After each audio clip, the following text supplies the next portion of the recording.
നമസ്കാരം. എല്ലാ പ്രേക്ഷകർക്കും അന്യോന്യത്തിലേക്ക് വീണ്ടും സ്വാഗതം. കഴിഞ്ഞ ലക്കത്തിൽ നൽകിയ ശ്രീ SP നമ്പൂതിരിയുമായുള്ള അഭിമുഖം ഈ ലക്കത്തിലും തുടരുകയാണ്. ഈ ശബരിമല പ്രശ്നം വന്നതിനോടൊപ്പം ഉയർത്തപ്പെട്ടിട്ടുള്ള ഒരു കാര്യം, സമൂഹത്തിൽ അയിത്തം എല്ലാ മേഖലയിലും നിലനിൽക്കുന്നുണ്ട്. അത് ക്ഷേത്രങ്ങളോട് ബന്ധപ്പെട്ട് ഒരുപാട് അയിത്താചരണം ഇപ്പോഴും നിലനിൽക്കുന്നുണ്ട് എന്നാണ്. താങ്കൾ അത് വിശ്വസിക്കുന്നുണ്ടോ? ഈ വാദം പങ്കിടുന്നുണ്ടോ? ഉണ്ട്. എന്താണ് താങ്കൾക്ക് ഫീൽ ചെയ്തിട്ടുള്ളത്? നമുക്ക് ഇതൊരു ദീർഘമായ പ്രക്രിയയാണ് സാമൂഹ്യവൽക്കരണ പ്രസ്ഥാനം എന്ന് പറയുന്നത്. ഒരു ദിവസം കൊണ്ട് അവസാനിക്കുന്നതല്ല. നിരവധി പ്രക്ഷോഭങ്ങളിലൂടെ, സമരങ്ങളിലൂടെ ആണ് നമ്മൾ ഇന്ന് ഇവിടെ എത്തി നിൽക്കുന്നത്. ഇത് പൂർണ്ണമാണെന്ന് എനിക്ക് അഭിപ്രായമില്ല. ഇന്നും പോരായ്മകളുണ്ട്. ഇന്നും സമൂഹത്തിൻ്റെ വിവിധ തലങ്ങളിൽ അസ്പൃശ്യതയും ഒക്കെ നിലനിൽക്കുന്നുണ്ട്. അത് പരിഹരിക്കാനുള്ള സമരങ്ങൾ തുടർന്ന് നടക്കണം. അതാണ് നവോത്ഥാന പ്രസ്ഥാനത്തിൻ്റെ ചുമതല. നവോത്ഥാന പ്രസ്ഥാനം എന്ന് പറയുന്നത് ഒരു ദിവസം കൊണ്ട് അവസാനിക്കുന്നതല്ല. ഞാൻ ഒരു ഉദാഹരണം പറയാം. യൂറോപ്യൻ പര്യടന വേളയിൽ ഇറ്റലി ചെന്നപ്പോൾ ഫ്ലോറൻസിൽ പോയി. ഫ്ലോറൻസിൽ ഒരുപാട് കാണാനുണ്ട്, പൂക്കളുടെ നേരം എന്നൊക്കെയാണ് പറയുന്നത്. അവിടെ ഒരു നവോത്ഥാന മ്യൂസിയം ഉണ്ട്. എനിക്ക് വളരെ താല്പര്യം തോന്നി. അതിൻ്റെ ഡയറക്ടറെ എല്ലാം കൊണ്ടുവന്ന് കാണിച്ചു.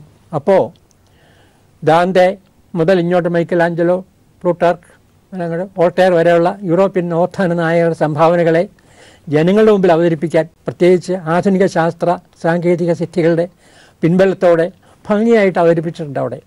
അതെല്ലാം കൊണ്ടുവന്ന് കാണിച്ചിട്ട് അവർ പറയുന്നത്, അവസാന അദ്ദേഹത്തിൻ്റെ നിഗമനം, ലോകത്തിൽ നവോത്ഥാനത്തിൻ്റെ ഈറ്റില്ലം ഫ്ലോറൻസാണ്, ഇറ്റലിയല്ല ഫ്ലോറൻസാണ്. അപ്പം ഞാൻ പറഞ്ഞു, ഒരു ചെറിയ അഭിപ്രായ വ്യത്യാസമുണ്ട്. എന്താണെന്ന് ചോദിച്ചു. ലോകത്തിലെ പ്രാചീന മതങ്ങളിലൊന്നാണ് ഹിന്ദുമതം. ഹിന്ദുമതത്തിലെ ഇത്തരം അനാചാരങ്ങൾക്ക്, വിവേചനങ്ങൾക്ക് എതിരായി, ജീർണതകൾക്കെതിരായി ഉയർന്നു വന്ന ഒരു നവോത്ഥാന പ്രസ്ഥാനമാണ് ബുദ്ധമതം. ആ നിലയ്ക്ക് ബുദ്ധനാണ് ലോകത്തിലെ ആദ്യത്തെ നവോത്ഥാന നായകൻ എന്നാണ് ഞാൻ വിശ്വസിക്കുന്നതെന്ന് പറഞ്ഞപ്പോൾ ആ സ്ത്രീ പറയുകയാണ്, we can agree to disagree. കാരണം അവരെ പറഞ്ഞു പഠിപ്പിച്ചതാണ്, അവരുടെ മാർക്കറ്റിംഗ് ആണത്. ഈ നവോത്ഥാന ആശയം നല്ല ഭാരിച്ച ഫീസ് മേടിച്ച ആളെ കയറ്റുന്നത്. അവിടുത്തെ ടൂറിസം വ്യവസായത്തിൻ്റെ, വിനോദസഞ്ചാര വ്യവസായത്തിൻ്റെ ഒരു പ്രധാന ഘടകം ഇത്തരം മ്യൂസിയങ്ങളാണ്. മ്യൂസിയം ഒരു കാര്യം സമ്മതിക്കണം, മ്യൂസിയം നടത്താൻ അവരെ കണ്ടുപഠിക്കണം. ഇപ്പം ഇംഗ്ലണ്ടിലായാലും ശരി, എല്ലായിടത്തും മ്യൂസിയമാണ്. മുഖ്യമന്ത്രി വിളിച്ച യോഗത്തിൽ താങ്കൾ ഇതൊരു ശുപാർശയായിട്ട് കേരളം ഒരു നവോത്ഥാന മ്യൂസിയം തുടങ്ങണം, പഠിക്കണം എന്ന് ഞാൻ അവതരിപ്പിച്ചിരുന്നു. കേരളീയ നവോത്ഥാനത്തെക്കുറിച്ച് നമ്മുടെ പുതിയ തലമുറയ്ക്ക് അറിയില്ല. മറ്റുള്ള തലത്തിൽ വരുന്ന കാര്യം പോട്ടെ, പുറത്തുനിന്ന് വരുന്നവരുടെ കാര്യം പോട്ടെ. അപ്പം നമ്മുടെ നവോത്ഥാനത്തെക്കുറിച്ച്, കേരളീയ നവോത്ഥാനത്തെക്കുറിച്ച് അറിയുന്നത് നമ്മുടെ ഇന്നത്തെ തലമുറയ്ക്ക് നാളേക്കുള്ള യാത്രയിൽ സഹായമാണ്, ഒരു പാഥേയമാണ്, ഒരു കൈമുതലാണ്. അതുകൊണ്ട് അറിഞ്ഞിരിക്കണം, ബോധവൽക്കരിക്കണം നമ്മുടെ പുതിയ തലമുറയെ. നവോത്ഥാന മ്യൂസിയം എന്ന ആവശ്യം അംഗീകരിച്ചിട്ടുണ്ട്, ഇപ്പൊ ഔദ്യോഗികമായിട്ട് അംഗീകരിച്ചിട്ടുണ്ട്. നവോത്ഥാന മ്യൂസിയം മാത്രമല്ല, ഒരു കാഴ്ചബംഗ്ലാവ് മാത്രമല്ല, നവോത്ഥാന മൂല്യങ്ങൾ ഉയർത്തിപ്പിടിക്കുന്ന ഒരു രീതി തന്നെ സർക്കാർ പ്രഖ്യാപിച്ചിട്ടുണ്ട്. ഒരു സംഘടന അതിനുണ്ടാക്കിയിട്ടുണ്ട്. ആ സംഘടന ഇപ്പോ മതിൽ നടത്തുകയുണ്ടായി. അതിനുശേഷം അത് സ്ഥിര സംവിധാനം എന്നതുപോലെ പുതിയ കടമകൾ ഏറ്റെടുക്കുകയാണെന്നാണ് പറയുന്നത്. അത് വാസ്തവത്തിൽ വളരെ ആവശ്യമാണ്. നവോത്ഥാന മുന്നണിയുടെ കോട്ടയം ജില്ലാ അധ്യക്ഷനാണ് ഞാൻ. ആ നിലയ്ക്ക് ഈ നവോത്ഥാന മ്യൂസിയം ഈ മുതൽ കൊണ്ട് അവസാനിപ്പിക്കരുത്, ഇത് സ്ഥായിയായ സ്ഥിരമായ സംവിധാനം വേണം എന്ന നിർദ്ദേശം ഞാൻ അവരുടെ മുമ്പായി വച്ചിട്ടുണ്ട്. അത് മിക്കവാറും നടപ്പാവുമെന്നാണ് പ്രതീക്ഷിക്കുന്നത്. കാരണം രാഷ്ട്രീയ പ്രവർത്തകർക്ക് പരിമിതികളുണ്ട്, പ്രശ്നങ്ങൾ ഉണ്ടായിക്കൊണ്ടിരിക്കും. എന്നോട് ഇന്നലെ ഒരാൾ ചോദിച്ചു, നിങ്ങൾ ഈ ഹിന്ദുക്കളുടെ ഇടയിലുള്ള അനാചാരങ്ങൾക്ക് മാത്രമേ എതിരെ സമരം ചെയ്യുന്നുള്ളൂ എന്ന് ചോദിച്ചു. അല്ല, സുന്നിപ്പള്ളിയിൽ മുസ്ലിം സ്ത്രീകൾക്ക് കയറണം എന്ന് പറഞ്ഞാൽ തീർച്ചയായിട്ടും ഞങ്ങൾ അവരോടൊപ്പം ഉണ്ടാവും. മഹാരാഷ്ട്രയിൽ ശനീശ്വരൻ കോവിലിൽ സ്ത്രീകൾക്ക് പ്രവേശനം ചെയ്യുന്നതിന് വേണ്ടി വാദിച്ചവരാണ് young lawyers association of India. അവർ തന്നെയാണ് ഹാജി അലി ദർഗയിൽ മുസ്ലിം സ്ത്രീകൾക്ക് പ്രവേശനത്തിന് വേണ്ടി വാദിക്കുകയും പ്രവേശനം നേടിക്കൊടുക്കുകയും ചെയ്തത്. അതുപോലെ നാളെ സുന്നിപ്പള്ളികളിൽ മുസ്ലിം സ്ത്രീകൾ പ്രവേശനം വേണം ആവശ്യപ്പെട്ടുകൊണ്ട് കേസ് വന്നാൽ തീർച്ചയായിട്ടും എന്നെപ്പോലുള്ളവർ അതിന് പിന്തുണയ്ക്കും, യാതൊരു സംശയമില്ല. അതുപോലെ തന്നെ ഇപ്പോൾ ഏറ്റവും ഒടുവിൽ വന്നൊരു വാർത്തയാണ് ഫ്രാങ്കോയുടെ കാര്യത്തിൽ. ഇപ്പോൾ ഒരു സിസ്റ്റർക്കെതിരായിട്ടും ഒരു പുരോഹിതനെതിരായിട്ടും നടപടി വരികയാണ്. തീർച്ചയായിട്ടും മാനുഷിക മൂല്യങ്ങളിൽ ഈ പറഞ്ഞ 3 സമത്വം, സാഹോദര്യം, സ്വാതന്ത്ര്യം എന്നുള്ള പ്രസിദ്ധമായ ഫ്രഞ്ച് വിപ്ലവത്തിൽ ഉയർന്ന ആ മുദ്രാവാക്യത്തിന് വേണ്ടി നിൽക്കുന്ന ഒരു എഴുത്തുകാരെന്ന നിലയ്ക്ക് എനിക്ക് സംശയമില്ല, എന്നെപ്പോലുള്ള ആളുകൾക്ക് അതിന് പിന്തുണയ്ക്കുകയും ചെയ്യും. പക്ഷേ എന്നോട് ഇന്നലെ പറഞ്ഞ ആൾ പറഞ്ഞത്, നിങ്ങൾക്ക് ഈ ഭൂരിപക്ഷ സമുദായത്തിൻ്റെ കാര്യത്തെ താല്പര്യമുള്ളൂ, ന്യൂനപക്ഷ നിങ്ങൾ ഭയമാണെന്ന് പറഞ്ഞു. അങ്ങനെയല്ല, അത് ഒരാൾ പറയുന്ന കാര്യമല്ല, അത് പരക്കെ പ്രചരിപ്പിക്കപ്പെടുന്ന ഒരു ആശയമാണ്. അതെ, അതാണ്. അപ്പോ അത് കണ്ടില്ലെന്നടിക്കാൻ പാടില്ല. ഏത് മതത്തിൽ ഉള്ള ഇത്തരം പ്രശ്നങ്ങളും ഏറ്റെടുക്കാൻ നവോത്ഥാന മൂല്യ സംരക്ഷണ സമിതി ബാധ്യസ്ഥമാണ്. അത് ചെയ്യും. ഓരോ മനുഷ്യനും തൻ്റെ ഉള്ളിൽ ആത്മാർത്ഥമിത്തിരി, ഓരോ മനുഷ്യനും തൻ്റെ ഉള്ളിൽ ആത്മാർത്ഥമിത്തിരി സ്ഥലം നൽകും എനിക്കെങ്കിൽ വേണ്ട വേറിട്ടൊരമ്പലം. ഇത് പ്രസിദ്ധമായ ഉപനിഷത്ത് സൂക്തമുണ്ട്. അതിൻ്റെ ഒരു ആശയമാണ് ഞാൻ സ്വീകരിച്ചിരിക്കുന്നത്. അവിടെ ശബരിമല എഴുതി വെച്ചിട്ടുണ്ട് തത്വമസി എന്ന്. തൽ ത്വമസി, അത് നീയാകുന്നു. ഈശ്വരനെ അന്വേഷിച്ച് നീ പറയാൻ പോകണ്ട, അത് നിന്നിൽ തന്നെ ഉണ്ട്. ആ ഈശ്വരനെ സ്വീകരിക്കുന്നതിലും ആത്മസാൽക്കരിക്കുന്നതിലുമാണ് ഈശ്വര പൂജ അല്ലെങ്കിൽ ഈശ്വര ഭക്തി വേണ്ടത് എന്നാണ് പറയുന്നത്. ആ ആശയം തന്നെ ഞാൻ ഉദ്ദേശിക്കുന്നത്. ഓരോ മനുഷ്യനും തൻ്റെ ഉള്ളിലാത്മാർത്ഥമിത്തിരി സ്ഥലം നൽകും എനിക്കെങ്കിൽ വേണ്ട വേറിട്ടൊരമ്പലം. മനസ്സിൽ ദൈവമില്ലെങ്കിൽ എല്ലാ ദേവാലയങ്ങളും, മനസ്സിൽ ദൈവമില്ലെങ്കിൽ എല്ലാ ദേവാലയങ്ങളും താടിമോടികൾ കാട്ടിയിടും പുറന്തൊണ്ടുകൾ മാത്രമാം. താടിമോടികൾ കാട്ടിയിടും പുറന്തൊണ്ടുകൾ മാത്രമാം. പുണ്യസ്ഥലങ്ങൾ വ്യാപാര സ്ഥാപനം പോലെയാകവേ, പുണ്യസ്ഥലങ്ങൾ വ്യാപാര സ്ഥാപനം പോലെയാകവേ എനിക്കിണങ്ങുമാസ്ഥാനം, എനിക്കിണങ്ങുമാസ്ഥാനം നിൻ വിശുദ്ധ ഹൃദന്തരം. ലോകത്ത് ദേവാലയങ്ങളെല്ലാം വ്യാപാര സ്ഥാപനങ്ങളായി മാറിക്കൊണ്ടിരിക്കുന്ന വർത്തമാനകാല സാഹചര്യങ്ങളിൽ എനിക്കിണങ്ങുന്ന ആസ്ഥാനം നിൻ്റെ ശുദ്ധമായ ഹൃദയം മാത്രമാണ്. ഇത് ഹൃദയശുദ്ധിയാണ്. ഒരു സമുദായത്തിന് യാഥാസ്ഥിതികത്വത്തിൻ്റെ ഒരു വലിയ പാരമ്പര്യമുണ്ട്. അതുപോലെ തന്നെ ഉൽപ്പതിഷ്ണുത്വത്തിൻ്റെ വലിയ പാരമ്പര്യവുമുണ്ട്.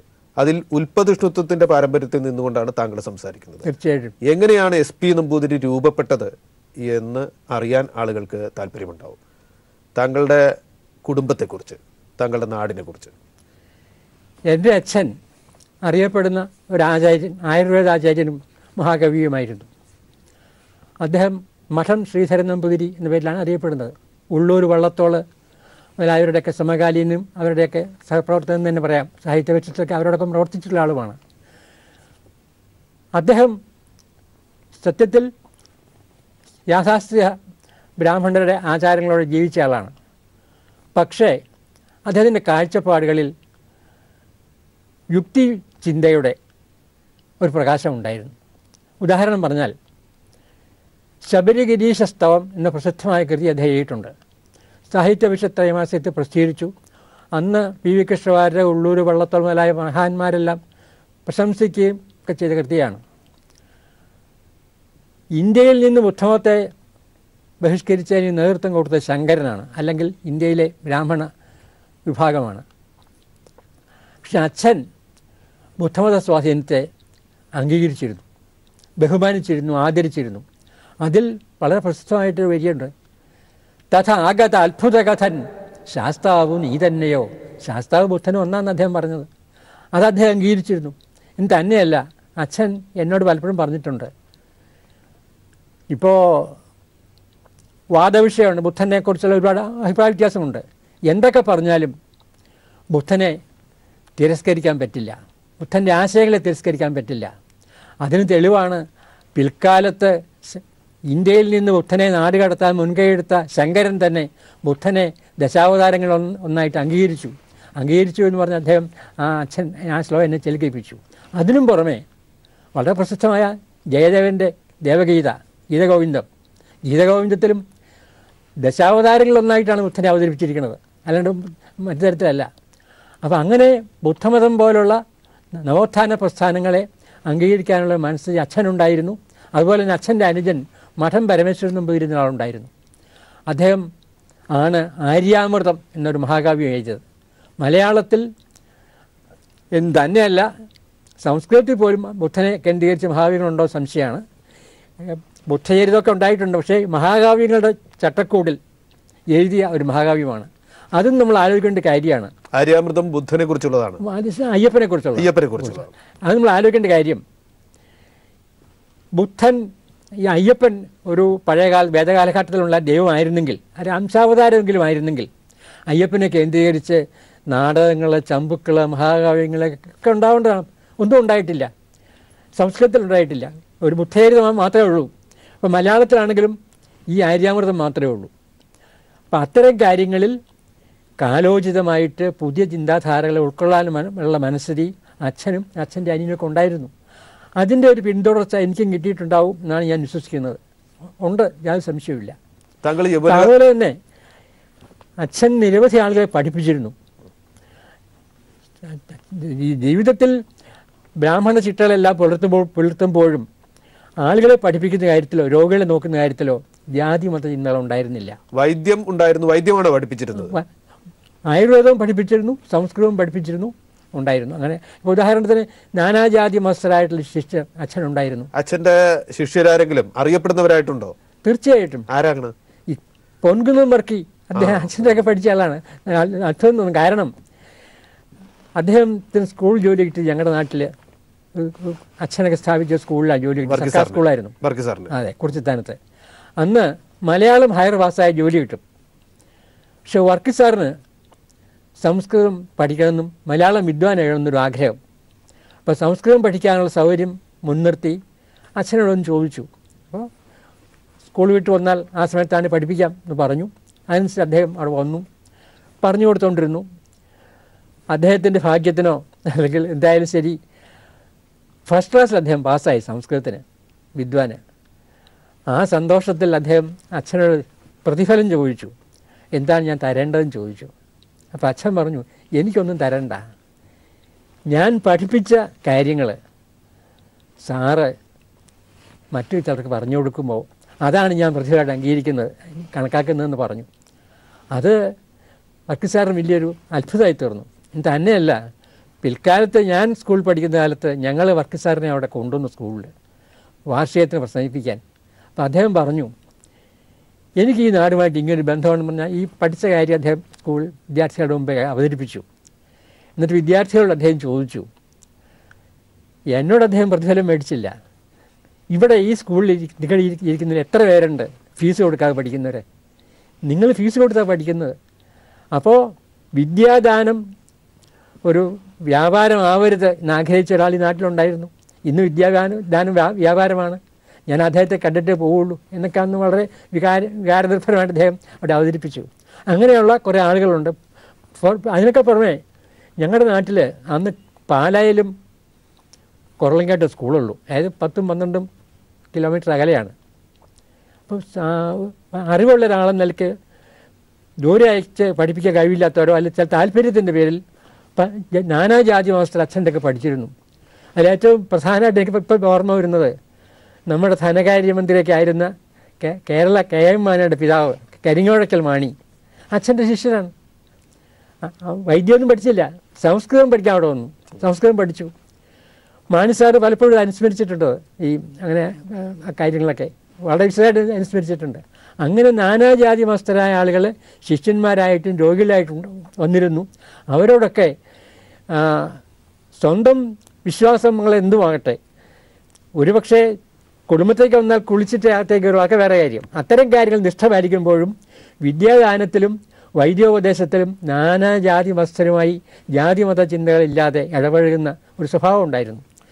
ആ സ്വഭാവത്തിൻ്റെ ചെറിയ അംശം എനിക്ക് കിട്ടിയോണ്ടാവും ഞാനും ഉൽപ്രതിഷ്ഠമായെന്നാണ് ഞാൻ വിശ്വസിക്കുന്നത്.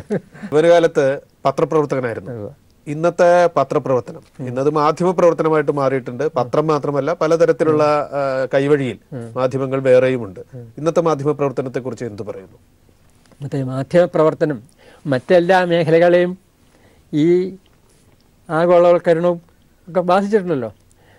വ്യവസായവൽക്കരണം, സ്വകാര്യവൽക്കരണം, ആ കരണത്രയം മാധ്യമ പ്രവർത്തനത്തെ ബാധിച്ചിട്ടുണ്ട് എന്നാണ് ഞാൻ വിശ്വസിക്കുന്നത്. കാരണം പത്രങ്ങളുടെ നിലനിൽപ്പാണ് വിഷയം. അപ്പോൾ സ്വാഭാവികമായിട്ടും പരസ്യം വേണം. പരസ്യം ആര് തരുന്നു? കഴിവുള്ളവർ തരുന്നു. അപ്പോൾ അവരുടെ താല്പര്യം കുറിച്ച് നോക്കേണ്ടി വരും. അപ്പോൾ അങ്ങനെ സ്വതന്ത്രമായ പത്രപ്രവർത്തനം എന്നുള്ളത് പലപ്പോഴും വിഷമമായിട്ട് വരുന്നുണ്ട്. ഞാൻ വിശ്വസിക്കുന്നത് അത് ഏതെങ്കിലും പത്രത്തിൻ്റെ കുഴപ്പമല്ല, അത് മൊത്തത്തിലുണ്ടത്. പക്ഷേ അപൂർവം പത്രങ്ങൾ ധീരമായിട്ട് നിൽക്കുന്നവരുണ്ട്. ഇപ്പോൾ ആദർശത്തിന് വേണ്ടിയിട്ട് സ്ഥൈര്യത്തോടുകൂടി നിൽക്കുന്നവരുണ്ട്, അപൂർവം. ഈ അഭിപ്രായങ്ങൾ പറഞ്ഞിങ്ങനെ നിൽക്കുമ്പോൾ, ഒപ്പം വിവാദങ്ങൾ വന്നുകൊണ്ടിരിക്കുമ്പോൾ, തൃശ്ശൂർ നടന്ന നമ്പൂതിരി സമുദായത്തിലെ ഉൽപ്പതിഷ്ണുക്കളുടെ ഒരു സംഗമം ഇനി പിന്മടക്കമില്ല മറക്കുടയിലേക്ക് എന്ന് പറഞ്ഞുകൊണ്ടാണ് അത് സംഘടിപ്പിച്ചത്. അതിൽ താങ്കൾ പങ്കെടുത്തിരുന്നു? ഞാൻ പങ്കെടുത്തു. ഞാനാണ് ഉദ്ഘാടനം ചെയ്തത്. എന്താണ് ആ പ്രസ്ഥാനത്തിന്റെ ഒരു പ്രസക്തി? EMS, VT Bhattathiripad, MRB, MP, Akkitham, ഇങ്ങനെയുള്ള മഹാത്മാക്കളായ എത്രയോ ആളുകൾ പടുത്തുയർത്തിയ പ്രസ്ഥാനമാണ്. എനിക്കിപ്പോഴും ഓർമ്മയുണ്ട്, പാഴൂർ സമ്മേളനത്തിൽ വെച്ച്, യോഗക്ഷേമസഭയുടെ അവസാനത്തെ സമ്മേളനം, പിന്നെ സമ്മേളനം ഉണ്ടായിട്ടില്ല, പിന്നെ വാർഷിക സമ്മേളനം ഉണ്ടായിട്ടില്ല. എനിക്ക് ആ സമ്മേളനത്തിൽ പോകാൻ പറ്റിയില്ല. പക്ഷേ എൻ്റെ സഹോദരൻ, അർത്ഥ സഹോദരനായ പ്രൊഫസർ ശ്രീധരൻ പേര് പോയിരുന്നു. അദ്ദേഹം പറയാതെ തലേ ദിവസം കവികൾ നിരന്നിരുന്ന് കവിത ചൊല്ലുകയാണ്. പിറ്റേ ദിവസം അവതരിപ്പിക്കേണ്ട കവിത ഒരു കൂട്ടായ പ്രവർത്തനമാണ്. അതിൽ അവസാനം ചൊല്ലിയത് അക്കിത്താണ്. ഇപ്പം നമ്പൂതിരി സമുദായത്തിൽ നിലനിൽക്കുന്ന സ്ത്രീകളുടെ അസമത്വം, അസ്വാതന്ത്ര്യം, ഇതാണ് പ്രമേയം. ആ കവിത അവസാനിപ്പിച്ച 2 വരി അക്കിത്താണ്. അദ്ദേഹം ചൊല്ലിയത് ഇങ്ങനെയാണ്: പട്ടിയാവല്ല കുഞ്ഞാത്തോൽ മേലിൽ വേട്ടവിപ്രൻ്റെ മുന്നിൽ വാലാട്ടാൻ എന്നാണ്. പട്ടിയാവല്ല കുഞ്ഞാത്തോൽ മേലിൽ വേട്ടവിപ്രൻ്റെ മുന്നിൽ വാലാട്ടാൻ. സ്വതന്ത്രമായിട്ട് ഒരു അസ്തിത്വവും വ്യക്തിത്വവും നമ്പൂതിരി സ്ത്രീ സമ്പാദിക്കണം എന്ന് പറഞ്ഞാണ് ആ കവിത അവസാനിക്കുന്നത്. ആ സന്ദേശമാണ് വിശ്വാവിവാഹത്തിലും ഒക്കെ മുഴുവൻ കേട്ടത്. പക്ഷേ ഇന്ന് യോഗക്ഷേമത്തിൻ്റെ പേരിൽ പുതിയ പ്രസ്ഥാനമുണ്ട്. അവർ അതിനൊക്കെ ഘടകവിരുദ്ധമായിട്ട്, സ്ത്രീവിരുദ്ധമായിട്ട് ഉള്ള നിലപാടുകളിലേക്ക് പോവുകയാണ്. ഇപ്പോൾ തന്നെ ഉദാഹരണത്തിന് ഈ മാധ്യമങ്ങൾ കണ്ടവരെ എനിക്കറിയാവുള്ളൂ. ഈ ശബരിമല വിഷയത്തിൽ പോലും യോഗക്ഷേമ സഭ സ്ത്രീവിരുദ്ധ നിലപാടാണ് സ്വീകരിക്കുന്നത്. ഈ അക്കിത്തം എഴുതിയ കവിതയുടെ പിന്മുറക്കാരാണെന്ന് അവർ അവകാശപ്പെടുന്നത്. അക്കിത്തം മാത്രമല്ല, MRB, VT, അവരുടെയൊക്കെ സാഹിത്യകൃതികൾ വായിച്ചിട്ടുള്ളവർക്ക് ഒരിക്കലും സ്ത്രീവിരുദ്ധ നിലപാട് സ്വീകരിക്കാൻ സാധ്യമല്ല. VTയുടെ പ്രസിദ്ധമായൊരു വാചകമുണ്ട്: ഒരു നമ്പൂതിരി സ്ത്രീയുടെ ജീവചരിത്രം എഴുതാൻ ഒരാളെ ചുമതലപ്പെടുത്തി സങ്കല്പിക്കുക. ആ ആളിന് എത്ര വർണ്ണനാപാഠമുള്ള ആളാണെങ്കിലും ശരി 3 വാക്കിൽ ഒതുങ്ങേണ്ടി വരും. എന്താണെന്ന് ചോദിച്ചാൽ അദ്ദേഹം പറഞ്ഞത് വയ്ക്കുക, വിളമ്പുക, പ്രസവിക്കുക. ഇത്രയേ ഉള്ളൂ. അന്നത്തെ കാലത്ത് നമ്പൂതിരിക്ക് സ്ത്രീയുടെ ധർമ്മം, ജീവിതധർമ്മം അത്രയേ ഉള്ളൂ. അവിടെ നിന്നാണ് ഇന്നത്തെ നിലയിലേക്ക് നമ്പൂതിരി വളർന്നത്. ആ വളർച്ച കാണാതെയാണ് പുറകോട്ട് പോകാനുള്ള ശ്രമമാണ് ഇന്നത്തെ യോഗക്ഷേമ സഭ നടത്തിക്കൊണ്ടിരിക്കുന്നത്. അത് മറക്കുടയിലേക്ക് കൊണ്ടുപോകാനുള്ള ശ്രമം. അതുകൊണ്ടാണ് അന്നത്തെ മൂല്യങ്ങൾ മുറുകെ പിടിക്കുന്നവർ, ആ മൂല്യങ്ങളോട് പ്രതിബദ്ധതയുള്ളവർ ഒത്തുചേരണമെന്നും അത് നവോത്ഥാന സംരക്ഷണത്തിൻ്റെ ഭാഗമാണെന്നും എന്ന നിലയ്ക്കാണ് അന്ന് സാഹിത്യ അക്കാദമിയിൽ ആ യോഗം വിളിച്ചു കൂട്ടിയത്. അന്ന് MRBയുടെ മകളുണ്ടായിരുന്നു, അവിടെ മണി ഉണ്ടായിരുന്നു, ഓൾ ഇന്ത്യ റേഡിയോയിലെ ആർട്ടിസ്റ്റാണ്. ICPയുടെ മകൻ വന്നിരുന്നു. അങ്ങനെ പഴയത് KPജിയുടെ മകൻ വന്നിരുന്നു. പ്രസിദ്ധ നടനായ MS കൃഷ്ണൻപിള്ളയുടെ മകൻ ചന്ദ്രൻ വന്നിരുന്നു. അങ്ങനെ പഴയ തലമുറയിൽപ്പെട്ട കുറേ ആളുകൾ. ഒന്നാമത് പെട്ടെന്ന് 3 ദിവസത്തെ മുന്നൊരുക്കത്തോട് വിളിച്ചു കൂട്ടിയ സമ്മേളനമാണ്. എല്ലാവർക്കും പങ്കെടുക്കാൻ പറ്റിയിട്ടില്ല. എങ്കിലും ആവേശകരമായ ഒരു അനുഭവമായിരുന്നു. കാരണം ആ പഴയ നവോത്ഥാനത്തിൻ്റെ വെളിച്ചം പൂർണ്ണമായിട്ടും കെട്ടിട്ടില്ല എന്ന് നമുക്ക് ആശ്വാസം തോന്നി അവിടെ ചെന്നപ്പോൾ. അത് മുമ്പോട്ട് കൊണ്ടുപോകണമെന്നാണ് എല്ലാവരുടെയും ആഗ്രഹം. എങ്ങനെ വരും, അതിന് സംഘടനാ രൂപം ഉണ്ടാകുമോ ഒന്നും ആരും പറയാറായിട്ടില്ല. എന്തായാലും ശരി, ആ നവോത്ഥാന മൂല്യങ്ങളോട് പ്രതിബദ്ധതയുള്ള ഏതാനും പേര് ഇന്നും അവശേഷിക്കുന്നുണ്ട് എന്നുള്ളത് ഒരു ആശ്വാസകരമാണ്. അഭിമുഖം അവസാനിപ്പിക്കുന്നതിന് മുമ്പായി താങ്കൾ ഇപ്പോഴത്തെ ശബരിമല പ്രശ്നം മുൻനിർത്തി ചില വരികൾ എഴുതിയിട്ടുണ്ട് എന്ന് പറഞ്ഞു. അതിൽ ഓർമ്മയിൽ എന്തെങ്കിലും ഉണ്ടെങ്കിൽ അതുകൂടി ചൊല്ലിക്കൊണ്ട് നമുക്ക് അവസാനിപ്പിക്കാം. കുറേ എഴുതിയിട്ടുണ്ട്. തന്നെയല്ല, ഇപ്പോൾ ഒരു രസകരമായ അനുഭവമുണ്ട്. മഹാക്ഷേത്രങ്ങളിലൂടെ എന്നുള്ള പുസ്തകമാണ് സുപ്രീം കോടതിയിൽ പരാമർശിക്കപ്പെട്ടത്. അതിലെ ശബരിമല അധ്യായം ഉള്ളതുകൊണ്ടാണ് ഇപ്പോൾ ഒരു പ്രസിദ്ധീകരണശാലക്കാർ എന്നെ സമീപിച്ചിരിക്കുകയാണ്. ആ ശബരിമല ചാപ്റ്റർ മാത്രം എടുത്ത് അതിൻ്റെ കൂടെ സുപ്രീം കോടതി വിധിയുടെ സംഗ്രഹം തർജ്ജമ ചേർത്ത് വിധി തുടർന്നുള്ള പ്രശ്നങ്ങൾ ഞാൻ എഴുതിയ ലേഖനങ്ങളും ചേർത്ത് ഡൽഹിയിലെ വക്കീലന്മാരുടെ അവരുടെ പക്ഷത്തുനിന്നുള്ളൊരു ഔദാരികം ചേർത്ത് ശബരിമല എന്ന പേരിൽ പുസ്തകം ഇറക്കണമെന്ന് ആവശ്യപ്പെട്ടിരിക്കുകയാണ്. അതിൻ്റെ പണികൾ നടന്നുകൊണ്ടിരിക്കുകയാണ്. അപ്പോൾ അതിനോട് ബന്ധപ്പെട്ട് ഞാൻ പല പ്രാവശ്യം എഴുതിയ ഒരു 4 പേര് ഞാൻ ചെല്ലാം. സുപ്രീം കോടതി വിധിയുടെ സാരാംശം ഉൾക്കൊണ്ടുകൊണ്ട് ഞാൻ എഴുതിയിട്ടുള്ള 4 പേരിയാണ്. പാതിയോളം വരും നല്ല പാതിയം സ്ത്രീ ജനങ്ങളെ. നമ്മൾ ആലങ്കാരികമായിട്ട് സ്ത്രീകൾ ബെറ്റർ ഹാഫാണ് നല്ല പാതി പറയാറുണ്ട്. പക്ഷെ ആലങ്കാരികമാണ്, അനുഭവത്തിലില്ല. പാതിയോളം വരും നല്ല പാതിയം സ്ത്രീ ജനങ്ങളെ, പുറത്തു നിർത്തുമാചാരം എന്തു ബീഭത്സനീര്യം. അവർക്ക് പ്രവേശനം നിഷേധിക്കുന്ന ആചാരം ബീഭത്സമാണ് ഞാൻ പറയാനുള്ളൂ, വേറൊന്നും പറയാനില്ല. ഇത് ലോകത്തിൻ്റെ എല്ലാ ഭാഗത്തും എല്ലാ സമുദായങ്ങളിലും എല്ലാ ജനവിഭാഗങ്ങളിലും ഈ വിവേചനം, സ്ത്രീ വിവേചനം ഉണ്ട്. നമുക്കറിയാം, എല്ലാ ഉണ്ട്. എവിടെയൊക്കെ സ്ത്രീ വിവേചനമുണ്ടോ അവിടെയൊക്കെ അതിനെതിരായി പ്രവർത്തിക്കേണ്ടത് നമ്മുടെ ചുമതലയാണ്. NV കൃഷ്ണകുമാർ പറഞ്ഞിട്ടുള്ള പോലെ എങ്ങു മനുഷ്യനു ചങ്ങല കൈകളിൽ അങ്ങൻ കൈകൾ നൊന്തിയിടുകയാം. ആ ഒരു കാഴ്ചപ്പാട് വേണം. അല്ലാതെ അത് മറ്റവരുടെയാണ്, അത് മുസ്ലിങ്ങളുടെയാണ്, ക്രിസ്ത്യാനികളുടെയാണ്, അല്ലെങ്കിൽ മറ്റ് രാജ്യക്കാരുടെയാണെന്ന് വിചാരിക്കാതെ എവിടെ അസ്വാതന്ത്ര്യം ഉണ്ടോ അവിടെയൊക്കെ സ്ത്രീകളെ പിന്തുണയ്ക്കുന്ന, സ്ത്രീകൾക്ക് തുല്യ പദവി കൊടുക്കുന്ന പ്രസ്ഥാനങ്ങൾക്ക് പിന്തുണ കൊടുക്കാൻ ഞാനും നിങ്ങളും എല്ലാവരും ബാധ്യസ്ഥരാണെന്ന് വിശ്വസിക്കുന്ന ആളാണ് ഞാൻ. ഞങ്ങൾക്കറിയാം, ഒട്ടേറെ എതിർപ്പുകൾ നേരിട്ട് വീടിൻ്റെ മുമ്പിൽ പ്രകടനവും മുദ്രാവാക്യം വിളികളും ഒക്കെ അതിജീവിച്ചാണ് താങ്കൾ ഈ പ്രായത്തിൽ ഇത്ര ആശയസ്ഥൈര്യത്തോടുകൂടി ഇങ്ങനൊരു നിലപാടെടുത്ത് മുന്നോട്ട് പോകുന്നത്. താങ്കൾക്ക് എല്ലാ വിജയാശംസകളും. സന്തോഷം.